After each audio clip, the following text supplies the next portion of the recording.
Hey guys, what's up? Stormpo here. In this video, we're gonna talk about the farming pattern of Nightfall, which he used to recover his lane so badly. So we'll just skip to the part where he gets the battle fury. From there, I can explain you how he actually recovered the lane very nicely. Okay, so now at this point, this guy has the money to buy his battle fury. So the battle fury is coming on the courier. So he gets 20 minutes battle fury on this AM. So now the interesting part starts with this. So the first thing he does is that he goes to farm the ancient camps because he noticed the enemy is coming and just goes to farm the ancient camp. He uses the mana void to get the ancient script and then straight away goes to the mid lane. So at this point he checks the map because he has wards and he has vision of enemies, so he sees the one that can kill him are in the top lane and only Undying is in there. So what he does is that he goes to the mid lane and instantly clears this script. So these scripts are worth around 300 gold. The next thing he does is that he goes to the hard camp and he farms the hard camp. So after the hard camp, he realizes the enemies that can kill him are in the top. Yatoro is showing bot, so he sees this Miposka in the mid lane and he doesn't feel threatened by it, so he instantly goes to the mid lane to clear the mid wave because he sees the enemies trying to pressure on the map and he does this thing.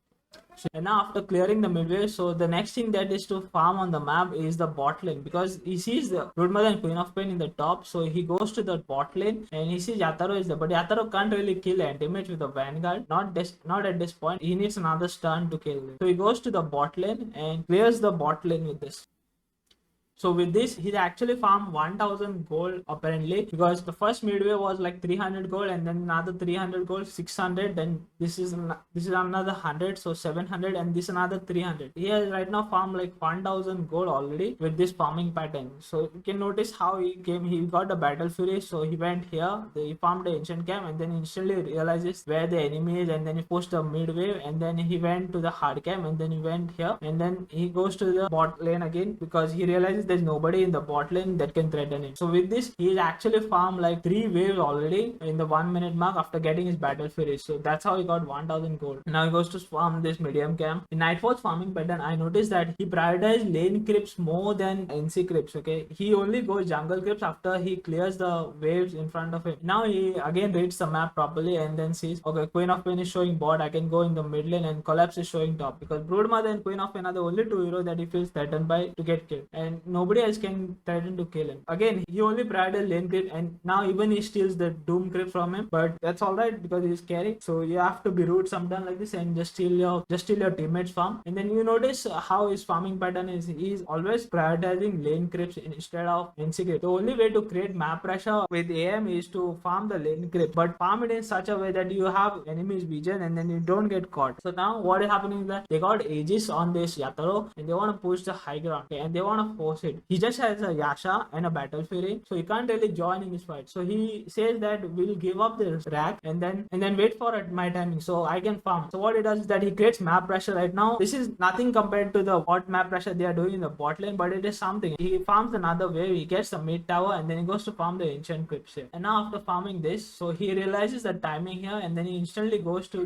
get this wave and he cuts this wave. With this, he's farming like 1000 GPM right now with this farming pattern. So instantly he goes to the mid wave again and then he farms the mid wave again. Notice how he's not prioritizing this hard camp. Most people will go like get the ancient camp then farm the hard camp and not show on the map at all. But what he realizes is that everybody is showing on the bot lane, so he instantly goes and cuts the 2 waves here. Cutting this 2 wave gives him like 600 to 700 gold, which is very insane for AM at this point. So with this, he's able to almost finish his manta in 25 minutes, which is very insane because how his lane went and everything. This is very impressive from him, this farming pattern. So after clearing that camp, you can notice he just instantly goes to the bot lane and tries to clear this wave.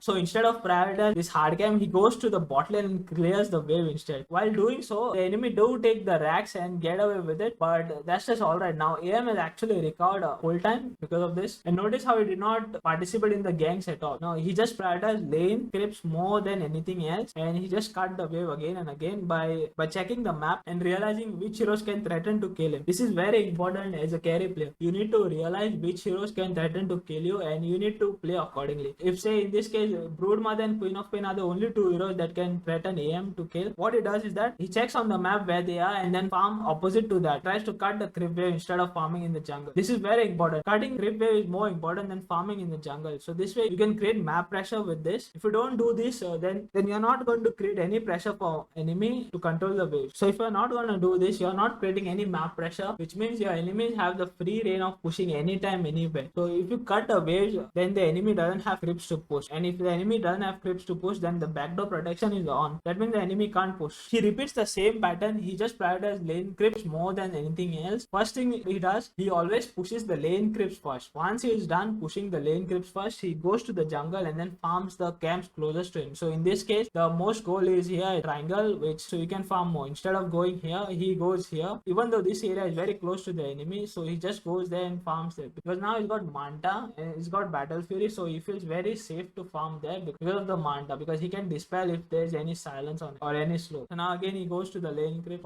pushes the lane, and then so after pushing this lane, what he does is that he realizes he wants to fight because he's got a Manta, and then Collapse is out of position. So GPK just charges him with the Rolling Thunder. He comes to the fight, he shows the fight.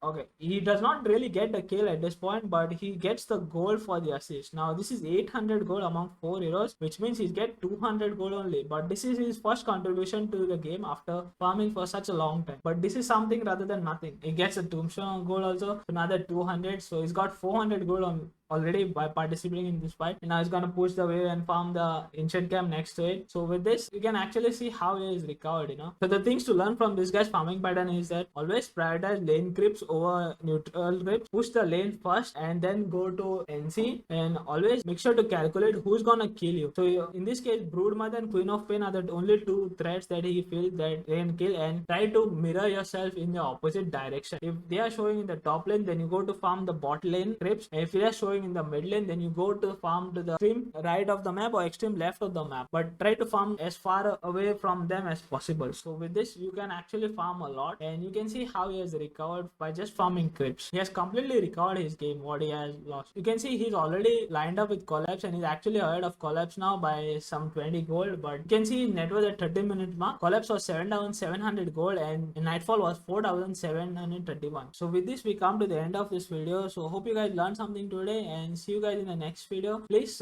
subscribe to my channel because I'm trying to reach 1,000 subs, and thank you guys for watching. See you guys in the next video. Bye, take care.